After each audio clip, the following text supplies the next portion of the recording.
Today's episode of the Star Local Media High School Sports Podcast is brought to you by Baylor Scott & White Sports Performance Center, athletes made here. The Sports Performance Center was developed with one goal in mind: to maximize human performance through movement and recovery. Their team of expert performance sports coaches and trainers will guide you to achieve your performance goals. That's the Baylor Scott & White Sports Performance Center, located at the Star in Frisco. This episode is also brought to you by Allen Dental Studio. Located off Bethany Drive in Allen, their office was designed with you, the patient, in mind, which means an excellent and enjoyable experience. From cosmetics to implants, you deserve a perfect smile, and Allen Dental Studio can make that happen. Also, don't want to leave out another longtime friend of the podcast, Texan Senior Residential Care Homes. With locations in Carrollton and Dallas, Texan Senior Residential Care Homes offers an affordable, high-quality alternative to senior living. Call now at 469-400-7650. That's Texan, spelled T-E-X-S-E-N, Texan Senior Residential Care Homes.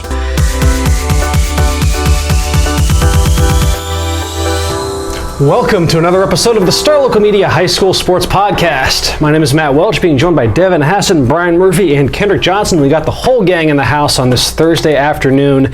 And gentlemen, for the last time until, I'd say probably around, May or so, we're going to talk a little high school football. If you didn't know, high school football is still very much going on this week with all of the fervor and fanfare out at AT&T Stadium for the state championship week. Bryan is streaming it on his phone right now, so we have a very heated game between Martin and Hamlin going on that could very well decide the picket line. Hamlin's already up 7-0, man. Not looking good for you guys. So it's the first quarter. Get mine. Martin just knows got the ball for the first time. So yes, whereas everybody is all the high school football media luminaries are going to be out of the AT&T Stadium this week. We will not be, because we do not have any teams playing in the state championships this week. TV. Of course.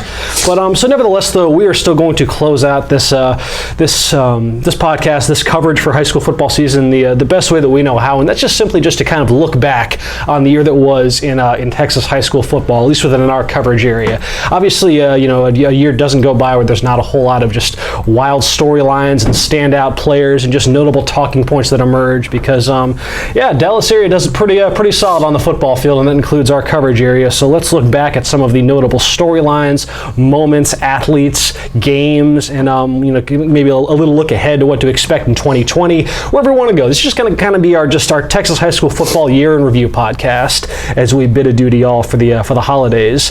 So yeah, guys, I wanted to start with simply just asking this question: what are you guys, in each of your respective coverage areas, what are you going to remember most from the 2019 high school football season, locally, that is? Dylan Markowitz magical season. Mm-hmm. It came out the blue. When an athlete surprises themselves, they're doing things. Like, the guy knew he was good, he just hadn't really got the fair chance. But even him, 40 tubs, over 40 tubs, 4,000 yards, first person in MIC history to go over either one of them, and he did in the same year. Dylan Markowitz, the quarterback for McKinney North, and McKinney North, they always put up monstrous offensive numbers. I know, but it felt like this year was like they somehow found a level that we didn't even think was possible, as they put up, like you said, some of the biggest numbers in the history of the program and the history of the school district.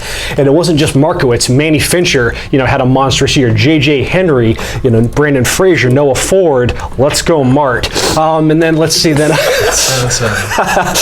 Didn't take long. No. And then, so McKinney North, and you saw what it was able to, what it amounted to this season with them winning the first ever district championship in program history. They ran the table in 7-5A Division I. I mean, we kind of intimated that we felt like it was going to come down to them and Mesquite Poteet. When did you kind of get the sense, Kendrick, that this McKinney North team was capable of parlaying this monstrous offense? Because early in the season there was, some really rocky up and down scores just because of the defense. When did you get the sense that this team was like a bona fide district championship level program? Well, first of all, Johnson Dominus told y'all that in August. We retired that. In the preseason, I told you in the preseason. But what I officially knew was when they beat John Tyler in Monsoon at MIC Stadium on a Thursday night, where they had everything but a lightning delay. Yeah. And that was a game because John Tyler's defending district champions. Yeah. As Devin knows, they always got speed. Had a kid go for 330 and a loss. So the fact that they found a way to beat them, the defending district champions, in games they have always been competitive. Like last year, they went to Rose Stadium and fumbled at the 2. So the fact that they got the W, it's like, okay, this team can do something. And their defense improved steadily each year. They're from giving up 60 points twice in non-district. That's crazy. They gave up below 34 during district. I feel like as far as the most notable thing to emerge from your coverage area, Bryan, that's probably a pretty obvious guess. So, but nevertheless, just talk about what are you going to remember this season for? Kendrick said something that stood out though. Okay. He said lightning delays. Remember last year, the first 2 months of the year, so many games. Don't remind me, man. That was the worst. The weather this year was pretty good. Yeah. Well, we got off easy this year. Yeah, I think it was 1 weekend. How the game got rescheduled? I mean, resumed. McKinney Played McKinney the player that played the next day. But I didn't really have any issues with weather this year. I didn't have any either. It was such a far cry from last year. Just every week early in the season, it was 2-hour delay here, cancellation here, there. Come back on Saturday. Yeah, it was bad. It was bad. But the thing that's going to stick out the most, obviously, week 3, Highlander Stadium, Lone Star beating Highland Park. For the first time, Highland Park lost for the first time at home to a team from Texas since 1998. I was in high school then. Wow. I had just moved to Texas then. I was in second grade. But so going into that game, Lone Star, there was some hype with them. They were 2-0, Highland Park, 3-time defending state champions. Everyone knows about them. No one can beat Highland Park at Highlander Stadium, and yada yada yada. And it was kind of Lone Star's coming out party. They beat them pretty good. Marvin Mims scores on the first play of the game. By the way, speaking of Marvin Mims, shattering records all season long. One of the all-time great seasons ever for a high school football receiver in Texas. Ever. One of the best offensive seasons, really for anyone, breaking national records as well. Had over 2,600 receiving yards this year. That is just absurd. Over 30 touchdowns. He had a big game. He had 2 big games against Highland Park this year, but that week 3 win, beating them by double digits and kind of putting themselves on the map, as a legitimate, 5A powerhouse. Yeah, another thing. Did we tell people he was the price of admission? Him and Miles Price. Remember in the brick season? Price, man. I'm just saying we told people that you had to watch Mims and Price. Yep. They didn't disappoint this year. I saw Miles Price return 2 kickoffs for a touchdown against Wakeland this year. Why did you kick to him, Wakeland? I was like, stop kicking to Miles Price. Why? He doesn't even need any space. I saw him catch a touchdown against Reedy in double coverage where he just brings it in, jumped like 8 feet in the air and hauled it on the sideline and walked it in. That's another thing. I want to talk about Reedy. Yeah. The fall of Reedy, man. Last year they go 13-1. They make 4 rounds deep, lose to Aledo, gave Aledo everything they had in the 4th round, and they graduated everybody. And, prior to the season, Coach Chad Cole said, hey, this Frisco Reedy football team for the first time ever is overrated. And we were just like, okay, he's just. But it's unique because you never hear a coach actually say that word in any sort of interview context. And they were very overrated just based off what they'd done the year before. That was a brand new team. The only returning starters were Nate Anderson and Will Harbor. I mean, Will Harbor is great. Was the reigning district MVP the year before, but one man can only do so much in football. This isn't basketball or baseball. This is football. You need an entire team. But do you think it's the annuity of the program? Because the program's not even 5 years old. No, but the bar was set so high the year before, and it was kind of tough seeing Reedy, them barely even squeak into the playoffs. It looked like they weren't even going to make the playoffs. And luckily they got in last week of the year. So it was kind of weird to see, Reedy kind of go back to this, which if it was a lot of other programs, they had a fine year, making the playoffs. For sure. Some big wins. They went to Denison and won a road win. And got a road was that ever a big win? It ultimately got them in the playoffs in, week 5 or whatever. But any other team or most other teams, that's a good year. But for Reedy, coming off a trip to the 4th round of the playoffs, it was kind of like, this isn't so good. It's just kind of the give and take of kind of being a young program, because that's like they graduated just such a great senior class, and that's part of the one of the aspects of being able to build a sustainable program is being able to overcome something like that. And it was such uncharted waters. You had so many kids there in that first game against Plano West that were getting their first real substantive taste of the varsity spotlight. And like I said, they had they almost beat Frisco. They almost beat most people love Joy. 2 teams that went to the playoffs as well. So again, but nevertheless, it's just, I mean, at the end of the day, they still got to the playoffs. They still, finished above 500 and whatnot. It's just, I mean, just when you're coming off the heels of a 13-win season or whatever it was, I mean, that's just a high bar to top. But now again, they've, I'm sure Reedy's still going to be pretty solid going forward, though. Yeah, they have a bunch of guys coming back. We'll see. Kitna, Paget. They have 2, quarterbacks getting D1 looks. They should be back in the playoffs this year. They both split up a lot of time this year, but it's kind of weird to see. Jalen Kitna, son of quarterbacks coach or Cowboys quarterbacks coach John Kitna, former NFL player. Yeah. He's got offers from D1 programs like Boston College and stuff like that. But then they also have a guy named AJ Paget who got a lot of playing time. It's like guys that didn't really have a lot of playoff, really varsity experience in general at the 5A level here in Texas. With Josh Foskey kind of running the show the last literally 3 years for Reedy. But I think Reedy should be improved, even though they graduate. Nate Anderson headed to OU, and Will Harbor headed to Navy, and guys like that. They got a lot of guys that got their feet wet this year. So Reedy, they'll be back soon enough.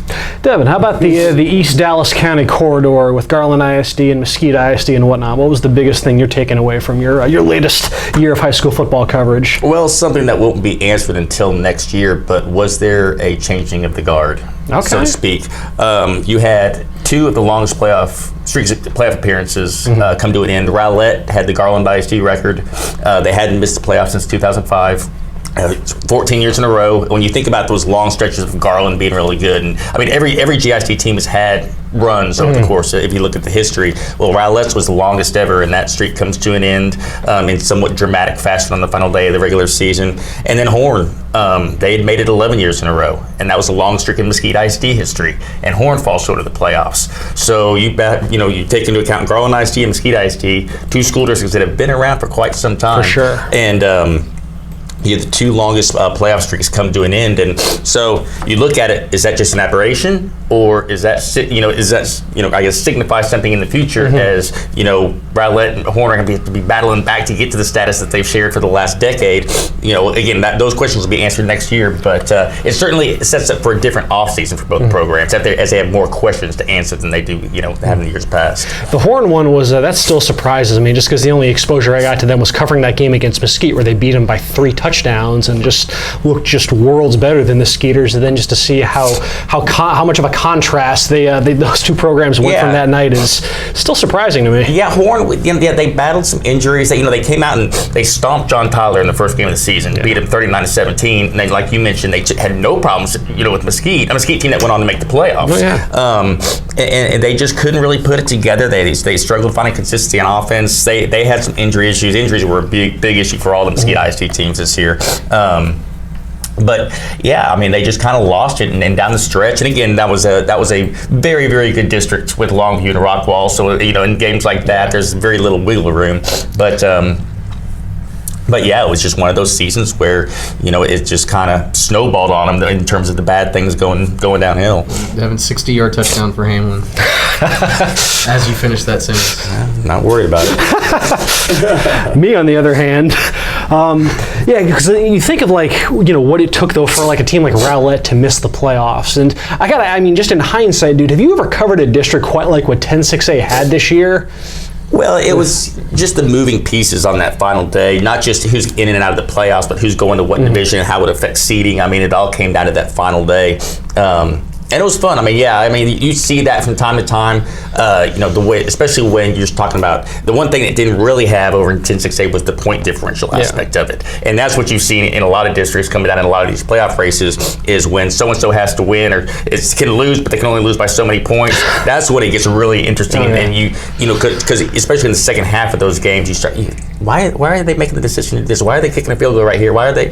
And it's all about point differential. And they're on the phone or, they're talking to people at their scouts at other stadiums. Okay, this is now, here we are, now we're -5, now we're +3. So it wasn't anything in terms of point differential, but yeah, in terms of moving parts, 10-6A was a lot of fun this year, and Rowlett just happened to be the odd man out. For me, it was kind of an abbreviated year for my coverage compared to years past. Allen, is usually a shoe-in to get to the state semifinals, which they did done 7 straight years prior to this season. They still, are great in the regular season. They go undefeated for the 8th straight year, but bow out in the second round to Rockwall in what was just an absolute classic out of the AT&T Stadium.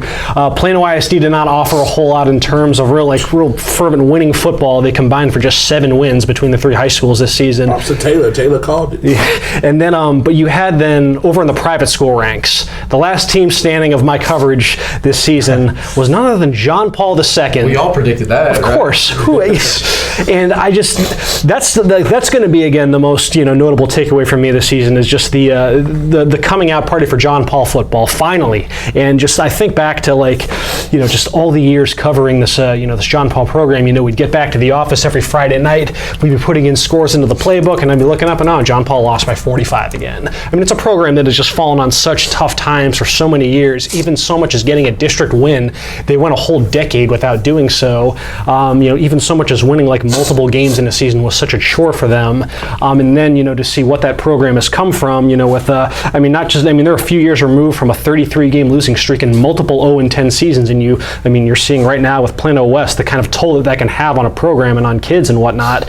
So then to see where they've come under head coach George Teague to where they turned in their best season ever this year by any estimation, and it was something that you kind of got a sense of over the summer. I try not to ever read too much into 7-on-7 because it's not actual football, but just seeing things like John Paul competing in these state qualifying tournaments against other Class 5A and Class 6A teams and just athletically looking the part, and you kind of got a sense right then and there that okay, this year might be a little bit different because that was just always the thing that held them back compared to the Prestonwoods and the Dunns and the Bishop Lynches and whatnot. Is just those teams had full-blown Division I prospects and whatnot, and John Paul just never had that caliber of talent. So they finally closed the gap this year. It was just about kind of harnessing the mental side of things, because you got to see even despite all of their talent, once again going back to 7-on-7, they get to the TAPS State 7-on-7 tournament and they have they finished a game over 500. They had they just weren't they were really, really up and down despite again all that talent that they have. So there was still a little bit of work to be done. So this is a permanent change, you say? I think that it's something that is here to stay, just because again you look at how young that team is and how they only had 10 seniors on this roster, but then they go and they carry it over into the season, and I think the fact that they played when they played Prestonwood as close as they did, they lost 22-10, which in years past that's a game that they've lost by 60 to 70 points. And then the job that they did beating both Bishop Dunn and Bishop Lynch, including going to 11 overtimes and falling just shy of a national record in that 39-37 something, so 37-35 something silly like that. But then they kind of really legitimized themselves as at the very least okay, they can hang with these teams now at the very least. You don't know what it means in the playoffs, but they've at least shown they can hang with these teams for a change. Then they go out and they grind out a tough one over San Antonio Central Catholic, and then you're thinking okay, they got their first ever playoff win, cool, mission accomplished, awesome season. They're not done there. They go and just beat the brakes off of undefeated Fort Worth Nolan. They go into the state semis. They run through San Antonio Antonian to get to the most improbable state championship game berth of any team that I've ever covered. That was where it ended though. Parish Episcopal was kind of the team du jour this season in TAPS, and they took care of business in that state championship game with Preston Stone and that army of standout players. But nevertheless though, it was a hallmark year to remember for John Paul II. And like I said, district with McKinney Christian? No, they're TAPS Division I or whatnot. Yeah, they're with Prestonwood and Lynch and Dunn and all them. Like I said, they're still a really young team at the heart of it. A lot of their better players are juniors and sophomores and whatnot. So it's a program they're just getting started over there at JP2. This was not some lightning in the bottle run that they had, and TAPS is going to be loaded again next year for sure, and it'll be easier said than done. But at the very least now, John Paul has put themselves in that conversation, which you couldn't say beforehand. So yeah, that's what I'm taking away from this season. If you had asked me at the start of the year if that was going to be anywhere close to being on my radar, nope, not even close, man. But what a year for John Paul, man. Some big things happening out at JP2. Let's see. We often do our when we're voting on our all area team, we'll devote an episode of the podcast to doing what we call our cutting room floor awards, and just kind of taking just random off the beaten path stuff that doesn't make the cut, and we'll kind of hash that out. And one of the things we always talk about are some of the better games that we've covered. I was curious when you guys think back, what are some of the memorable games that you remember covering this season? For you and I gotta imagine that whether it was the that 2-day game between Plano and McKinney. That's one that immediately jumps to mind. McKinney and Jesuit. Yeah, because nobody saw that happening. Yeah. And then looking back on how both teams' trajectory changed that night in a good way. Usually it's like one or the other, or they both go down. Like both teams went up that night. Yeah. Because Jesuit, they changed what they did and got better and went on a run. McKinney was this close to going 3D. Popsicle Shavers in their first playoff win since 1993. I forgot to put that in there. It's one of the top things that happened in the McKinney market because you in droughts that go over 2 decades. That's a long time. Man, you talk about a program that has been just flying close to the sun these couple of years under Coach Shavers, man. I mean, they overcame an 0-5 start last year to make the playoffs. They started off 0-3 in district this year. Yeah, I know. You lose the head-to-head to Plano, so already you're thinking like, okay, now we have to finish ahead of Plano, and obviously it took a pretty wild chain reaction of events to make that happen. But nevertheless, McKinney got in the playoffs. They got a heck of a way to win their first playoff game in over 2 decades with that game-winning field goal by Seth Cox to beat Naaman. Fortunately, almost beat Waco Midway. Had a 6 on the last final drive of the season, basically with a minute left. And they're and they're loaded for next year. Oh yeah, they're another team. Yeah, there's a lot of sophomores that are getting run this year, and they're going to be sticking around for sure. And another game that was undercover was the John Tyler McKinney North game because that was a swing game because Devin knows because that district was so top heavy that a game or lost there would have changed it. When you say had they lost, it would have been completely different. Oh yeah. I think for me, the game that stood out in my coverage area, I got to do a lot of beyond just covering the Plano and Allen schools. I got to do a lot of work in our Denton County markets, and that led to getting to do things like see Argyle, in person for the one of the few times I've been able to cover Argyle, and they had a game in the I believe it was just the second round of the playoffs against Stephenville. That a game that those are two programs you typically think of, programs that are accustomed to making deep playoff runs. Argyle had won this game by I think it was 5-6 touchdowns earlier in the season, and then them and Stephenville, man, this game just became an unexpected classic there in the second half with just touchdown after touchdown, just big play after big play. You saw just some football performances that just it's like fantasy football numbers that were put up by the Argyle offense. I remember I had your tweets on notification. Oh yeah, I was pretty intrigued. I was like, man, what's going on? Stephenville might actually do this. Wait, hold on. And I turned it on second, third quarter. I was like, whoa. Argyle was they were playing with the lead for most of the game, but Stephenville just wouldn't go away. They would work themselves out of a 3rd and long with some crazy big play. They had a special teams block that was returned for a touchdown that tied the game up at I think 42-42. But then you got to see the Bo Hogaboom Cole Kirkpatrick connection, the quarterback and receiver for Argyle, has been just so potent this season.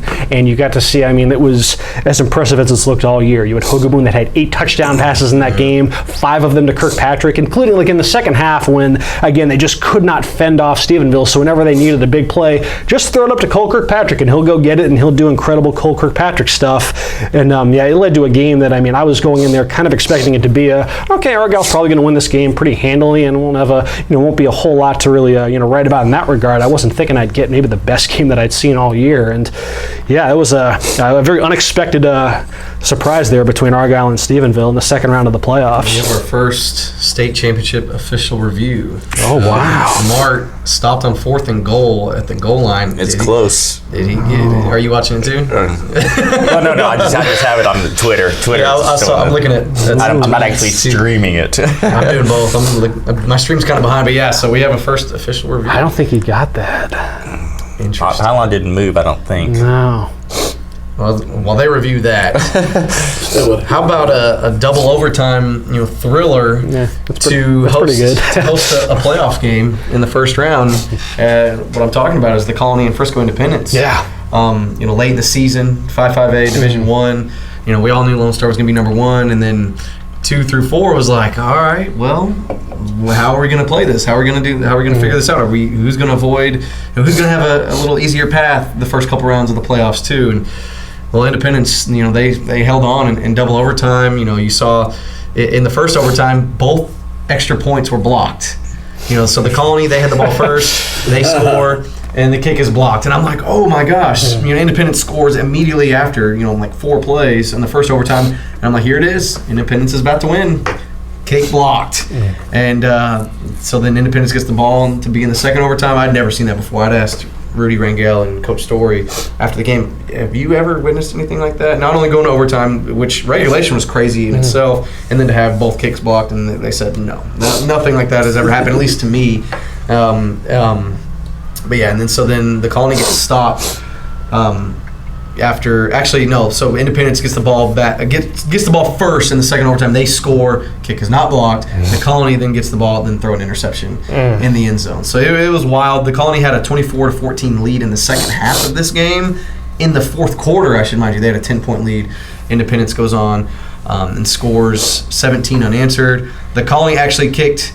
They actually tied the game with a Miles Price touchdown with 8 seconds left to force overtime. So this game was just so back and forth. So the fourth quarter was really dramatic in itself, and then to go into that first overtime with both teams getting their extra points blocked, it was a wild game. And then we saw the Colony was forced to face Lancaster in the first round. They were one and done. Yeah. And Independence got to avoid that, got to host a playoff game, go 3 rounds deep, and in the process, Frisco ISD had 3 different teams go 3 rounds deep for the first time ever. Yeah, those two, and then Frisco with just a nice little, the best year. When do you think the last time is that Frisco high school football had a year quite like? So I was looking up on Max Preps, and their records only go back. Yeah, the records only go back like the last 15 years, so it's been their best year since at least 2004. Yeah, for sure. And then, 2 years ago, this was an 0-10 team. And then coming into this year, Frisco High. Oh, yeah. Their last year, the Raccoons. Their last year with the rest of the Frisco teams, and then when they split 5A in Division I, Division II, when they split Frisco in Division I, Division II. They do a rezoning because zoning makes a big difference. Yeah, Frisco was kind of getting screwed a little bit from rezoning. They lost a lot of players. They have one of the smallest enrollments in all of Frisco. When they build so many schools, though, it takes away from. And you're right in the middle. More than 2. It's like even McKinney. Since I've gotten to McKinney, evidently they had rezoned the year, but I started covering the McKinney schools, and since then you can see Boyd from across the board from school, like they used to be state caliber in volleyball, and they're really good. Yeah. They're good.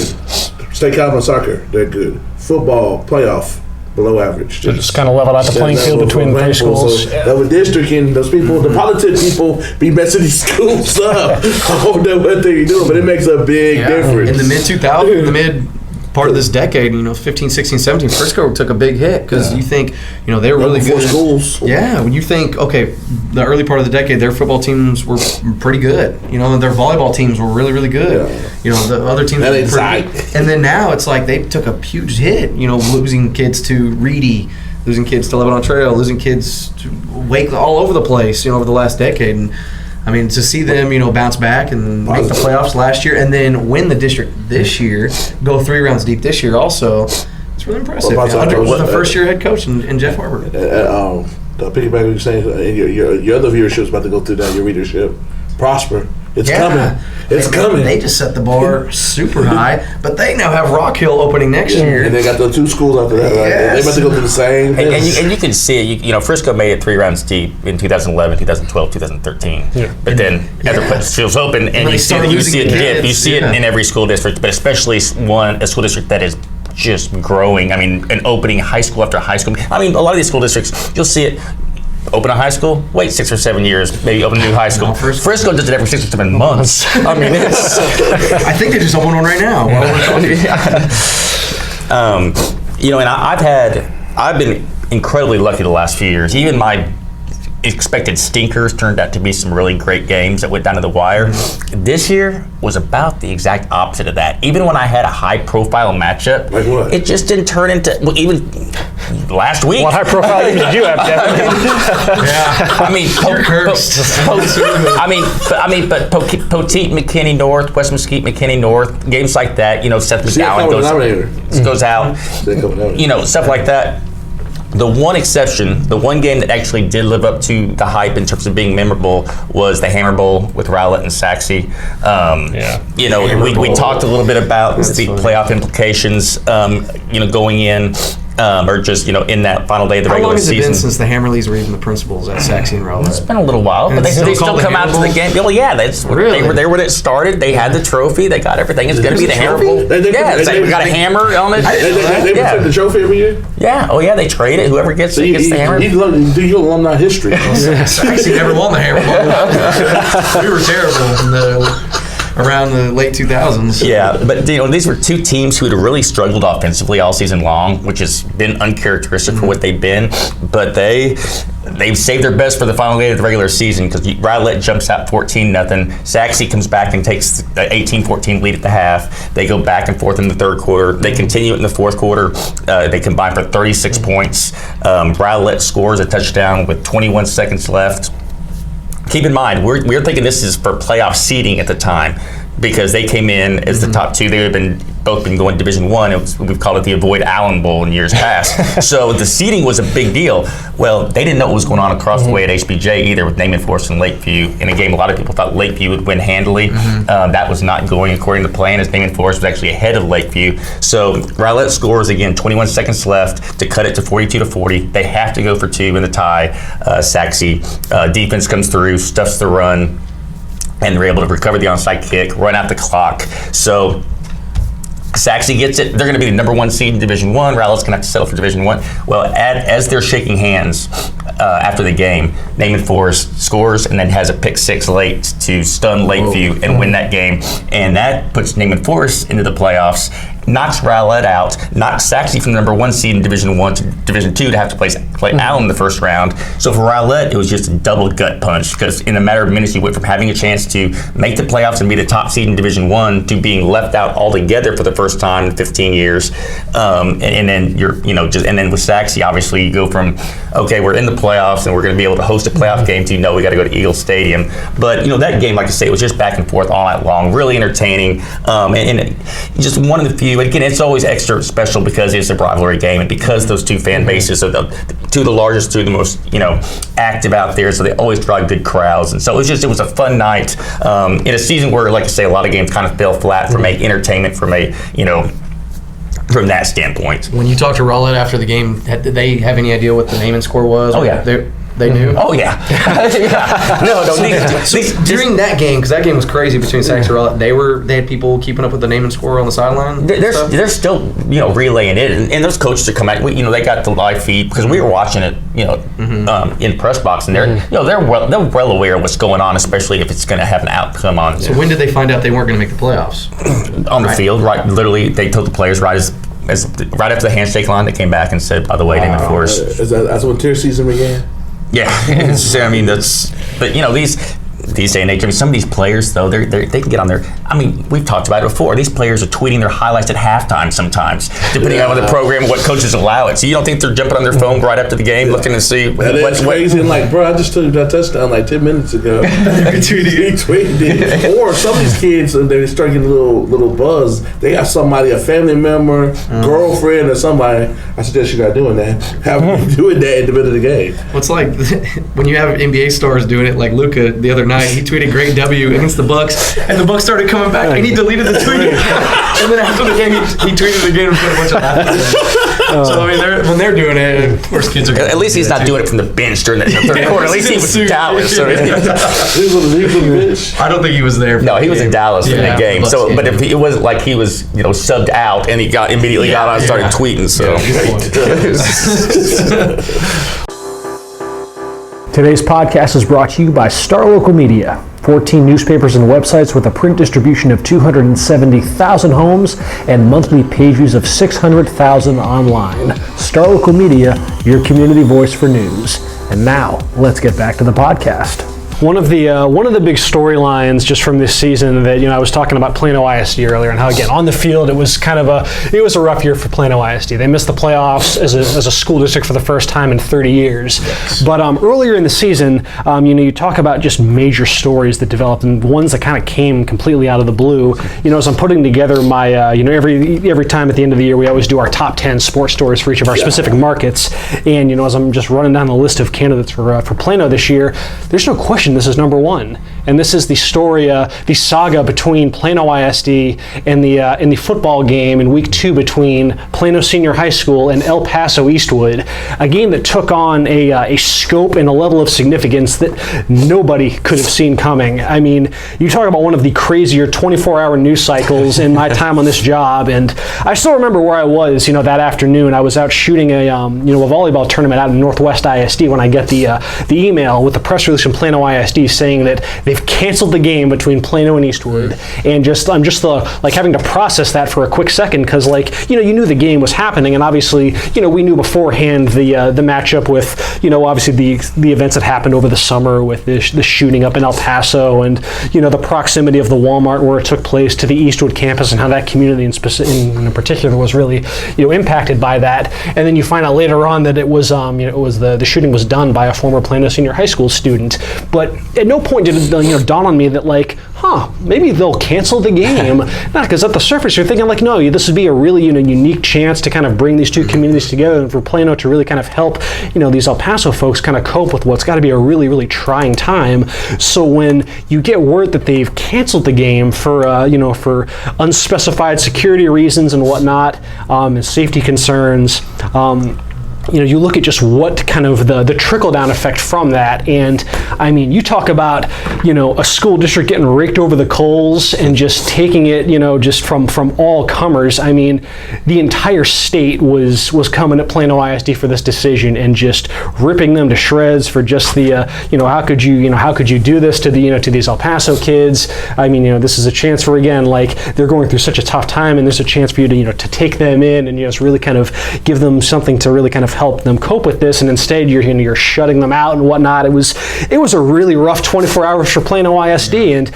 I mean, as we're trying to report on it, I mean, the school district was trying to penetrate Fort Knox, and nobody's saying anything around there about this. And then 24 hours later, Frisco ISD is comes to save the day, and they end up getting the game relocated to the Star. Plano ISD was on board with having the game played indoors in a closed venue, and so just like that, I mean, this game, but obviously, I mean, I don't want to say the damage had been done, but already now you've put the spotlight on this game that there wasn't beforehand. And I mean, you think about just the events that then led up to this game, because not only is the game getting relocated, it's now going to be broadcast throughout the entire state. Got national attention. Oh yeah, it got national attention. Beto O'Rourke, a presidential candidate, was tweeting about this and whatnot, and saying because they wanted then, if they were going to play the game in Plano, El Paso folks were like, come play the game over here. Let's go to the scene of the crime. Yeah, we're more than happy to have y'all play over here. And Plano was, nope, we don't want to do that. And I mean, so yeah, this game took on it was a national news story for a moment. And but then you see when the game is finally rebooked and it's still going on, then I go out to the high school to do a feature story leading up to the game. I get there and there's there are TV cameras that are flanking the sidelines during their practice. I've got to go on I've got to go talk with a couple of the football team's captains in Coach McCullough's office, being flanked by a reporter from USA Today who's doing a story on it. I mean, the attention that this game had was just, it was unlike anything that Plano ISD football has seen since maybe Rex Burkhead was on campus back in the late 2000s. So it's kind of in a roundabout way, this debacle on Plano ISD's end wound up putting more attention on their football program than anything that's happened in forever. And and then at the game, obviously it was there was a big to do with okay, how are the teams gonna handle things pre-game and whatnot? What sort of gestures and shows of sportsmanship and unity are you gonna see? And you had a very cool deal where both teams in their entireties came out to midfield for the coin toss, and then during the anthem you had them all standing side by side, kind of locked arms and whatnot. And it was a really, really cool moment and whatnot. And you could see afterwards the real sense of the emotional impact that it had on those El Paso folks and their coach Julio Lopez. And I mean, and Coach McCullough was having to, you could tell it really hit him hard. And it really did wind up being a really cool occasion. But yeah, I mean, a story that, I said that game just took on a level of significance that nobody was anticipating heading into the start of the season. So there was that. When you guys think now, if we can, I guess, close this out then with a look, I guess, maybe a little bit down the road to 2020, how are we kind of feeling about the state of things for our respective markets heading into the 2020 football season? That February is going to be very key. Yes, because we have realignment coming up in the. A lot of teams, somebody like North, they're poised, if they get in the right situation, they can make a run in several sports. Mm-hmm. And for state, soccer, baseball. Now they're about to have a crew from middle school crew that's going to come in and rec shop in girls basketball for their positioning to be from a really good program to, what's that trophy called? Lone Star Cup? Yeah, to be up in that mix. That's really? a big thing. Then for the McKinney schools, I don't know if they can get away from the bullies. It seems unlikely. If they were in any district but that, because it's like I think they would be like sweeping across the board, but they in the bully district. Devin, how do you? I was going to say, I kind of alluded to it earlier with Rowlett Horn's playoff streaks being. I think next year is a bounce back year in terms of that's the way most, except for Mesquite, who seems to be trending up. Making the playoffs, making it to the second round this year. They return a really good group. Coach Fleener really has that program rolling. But Poteet, West Mesquite, Rowlett, Horn, North Mesquite, they all had losing records this year. Saxe struggled more than Saxe struggled in several years. Just didn't have quite the star power that they've had in years past. So next year is really, I think it's kind of getting back on track for a lot of these teams. And in the case of like North Mesquite, are they turning the corner? And all these teams have had coaching changes within the last 3 years, or a lot of them have. Horn, North Mesquite, Poteet, West Mesquite will have a new coach here, upcoming. And so, it takes a while to get that system in place and to get the program the way that you want it to as a head coach. But there's again, as I talked about earlier, there's more questions than answers right now, and we won't know anything about a lot of these teams until next August. Prosper. They set the ball really high. Yeah, man. There's a chance they can avoid, Allen and that Jesuit district again, potentially. Who knows? Maybe they'll go in there with Little Elm and Braswell and the west side of things. Who knows? But, they bring back Jackson Berry. They bring back Tyler Bailey. That's a dynamic duo to have offensively. Like I said, now that standard is set. They'll be better prepared for those district games, and the fact that they made it. That playoff run after losing the way they did to Jesuit and Allen, that just shows, how well coached they are and how much of a quality program that is. And I think they're poised for another great year. Then when you look in Frisco, Lone Star, they should still be the favorites in however way they pair that part of Frisco, the Division I, with the Centennials and Independences and whatnot. Speaking of Independence, I think they could threaten a team like Lone Star next year. With Lone Star graduating Marvin Mims, graduating Jalen Ford, graduating Torrin Pittman, graduating a bunch of the defensive line, a lot of guys that are going to play D1 college football. Jake Bogdan, they're graduating a bunch of guys, but they still bring back Garrett Rangel. They still have, they still have a lot of their offensive line coming back. It'll be interesting to see how much of a drop off Lone Star has next year. They're still going to be a great team. One of the best, but not the best. Yeah, I'm not saying they're going to drop like Reedy, because that was a drop. Where they graduate everyone. But is Lone Star going to be the number 1 ranked team in the state next year? Are they going to be top 3 ranked team in the state next year? Probably not, depending on maybe what guys come in or what guys step up. We don't know that yet right now. But you look at Independence. With Braylon Braxton and what he's done over the last 2 years, he is poised, to be the best player in that district if that core group of teams remain. Because Miles Price is gone, those guys at the Colony are gone, Marvin Mims gone. They're going to be all playing in the Big 12 next year. That opens the door for a guy like Braylon Braxton. I'm really excited to see what Independence can do next year and who they all get paired up with in district. Good job fighting through that too. Even though Mark scored, you were able to deal without even skipping a beat. They failed the 2-point conversion. Man, this Roger L. Freeman kid, this is the first time I've heard about him. He's a stud. Yeah, they're going to be chasing those special teams snafus all game, it seems like. Hey, Hamlin's still in the lead, 14. I'm good.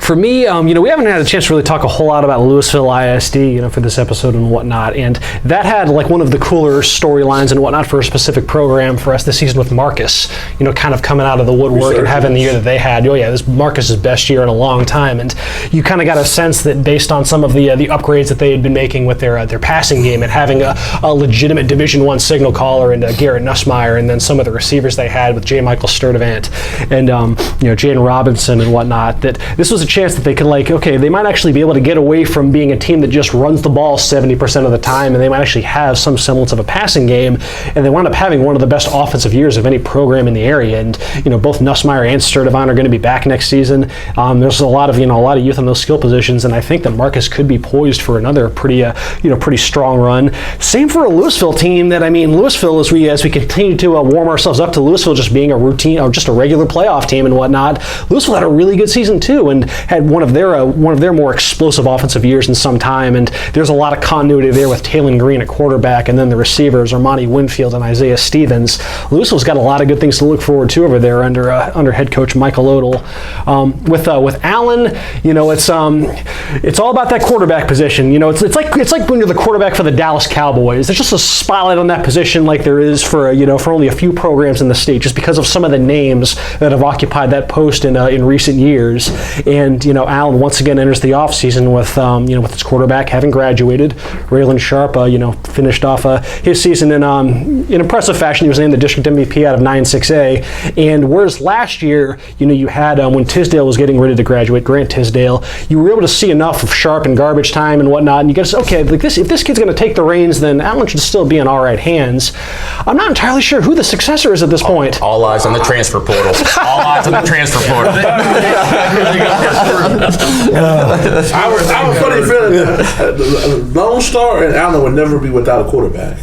They've always had a good one at Allen. They've always had a good one. Not saying anything. We got receipts. Yeah, and they, because they've had, as far as just got kids that are on the roster right now. Hayden Showalter was was I guess their number 3 quarterback. Drew Cerniglia is a Capel transfer. He kind of moved into that number 2 spot as the season went along. Showalter got some time. Whether it was in mop-up duty or he was part of that committee effort with Cerniglia in the game against Capel and whatnot. So he's at least seen the field a bit. But again, it's just there weren't a whole lot of Sharp at least got enough reps last year to where you felt like okay, he was, and you could see he was getting Division I offers and whatnot, and there's enough there to where okay, they're still going to be in good hands if they do indeed decide to roll with him. Now the good thing is that whoever ends up getting that job is going to have just a load of talent around him to spread the ball around to, because you have your all-district first-team running back Jordan Johnson. He's back. You've got the Green twins, Blaine and Bryson, who are both going to play off in some Power 5 college. They're back as well. The defense loses just about everybody for the second straight year, but that's just kind of par for the course for Corey Kane and his staff, is having to again build these defenses from scratch, and they do a great job with it. It's one of the luxuries of having almost 7,000 kids at your school and whatnot. So yes, but all eyes will be on how things shake out at quarterback and whatnot as Allen heads into an offseason where, a bit of an earlier offseason than usual, as they had their run of 7 straight state semifinal appearances come to an end. With Plano ISD, like I said, it was it was a tough year in terms of bottom line results for those 3 schools. With Plano, it looked like for a second like Plano was really in a really advantageous position for getting in the playoffs, and then just too many key losses for them to overcome, especially at the skill positions. They just could not get it done there, late in the season, and it's kind of leading then into next season, kind of a harbinger of things to come, because all those kids that they were missing down the stretch were seniors. So you had to see a team that really thrived on this explosive big play passing attack. The Plano's best year passing the football in at least 6-7 years and whatnot. And now it's you have Oliver Towns back, the quarterback, and their lead rusher Tylen Hines is back, but the receiving core has been picked clean, and there's a lot of positional groups on the defense that have been picked clean as well. So they're going to have their share of new faces and whatnot. They were a little young on the offensive line. You'd hope that with some growth there that they're able to be a bit more solid in that area. This upcoming season, and then with East and West, they were both teams that were really young. I mean, East graduated all but 2 starters from that team that finished made it to the playoffs the year before and whatnot, and that's a team that really had a real tough bout with some injuries. So a lot of those guys then that got some experience last season. Let's go Mart. They're going to be taking on greater roles this season. And then with Plano West, that was one of the cooler stories of the year was the fashion in which Plano West snapped a 34-game losing streak, overcoming an 18-point deficit inside the final 4.5 minutes against Plano East to pull off just an improbable victory, and the kind of victory that I'm sure head coach Tyler Sukup is not going to be forgetting anytime soon in the first of the... That's the springboard union next year. Oh yeah, and that's, there's obviously just the program in general seemed to take a much more positive step this season. Just in terms of just general competitiveness, you could really sense kind of a change in things over there, which is obviously very, very long overdue for that program, because again, nobody deserves to go 0-10 2 consecutive seasons and whatnot. So it's good to see at least West getting things pointed in the right direction again and whatnot. Again, whether it's enough to make the playoffs and to have to not have to stomach the the hardships of a year like this, realignment's going to be crucial. We'll see. We'll see what region they wind up in. We'll see if a team like Prosper and Jesuit or whatnot are in that district. I mean, realignments, that's going to be a very, very pivotal day for a lot of the schools that we cover as far as laying the groundwork for what to expect over these next 2 years. And yeah, actually, you know what? Now that I think of it, we're going to talk some football in spring, obviously, but when realignment happens in February, the first thing you're thinking is the ramifications on the football field, so we'll be sure to obviously have some immediate feedback on all that.